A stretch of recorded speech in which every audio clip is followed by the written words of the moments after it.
Ready. ভাই তোমার কি নাম? মৃগাঙ্ক নস্কর। আচ্ছা, কোথায় বাড়ি? শকুন্তলা পার্ক, বেহালা। এখানে কি কাজের জন্য এসছো? এখানে এটিএম ক্যাশ রিফিলিং। আচ্ছা, তুমি এই কাজ সম্পর্কে মানে কিভাবে কোথায় জানতে পেরেছিলে বা কি? ফেসবুকে একটা মানে পত্র কিছু একটা পেয়েছিলাম, যার ফলে আমি আপনাকে কল ব্যাক করেছিলাম। আচ্ছা, আপনাকে কল ব্যাক করার পর আপনি এখানে আসতে বললেন এবং আমি এসে আজকে ফিল আপ। ইন্টারভিউ দিয়ে তুমি হ্যাঁ, সিলেকশন হয়েছো তাই তো? এই হ্যাঁ, কাজের হ্যাঁ। জন্য তোমার থেকে কোনো টাকা পয়সা নেওয়া হয়েছে কি? না, না, না। আগে পরে কোনো রকম টাকা পয়সা? না, না, না। আচ্ছা, তোমার এখন কি চলছে?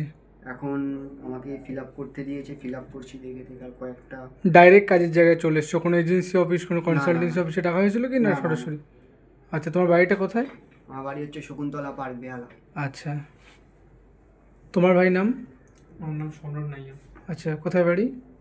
লক্ষ্মীকান্তপুর নাইয়া। তুমি এই কাজের এটা কোথা থেকে দেখেছিলে? ফেসবুক থেকে। আচ্ছা, কি কাজের জন্য এসেছিলে? ATM refill.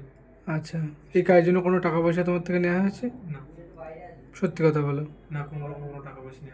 আচ্ছা, তো এই কাজের মানে অ্যাডভার্টাইজটা তুমি কোথা থেকে দেখেছিলে? ফেসবুক থেকে। আচ্ছা, তো তুমি বাকিদেরকে কি বলবে? আমাদের ফেসবুক যে কর্মবন্ধু পেজের জন্য কি বলবে?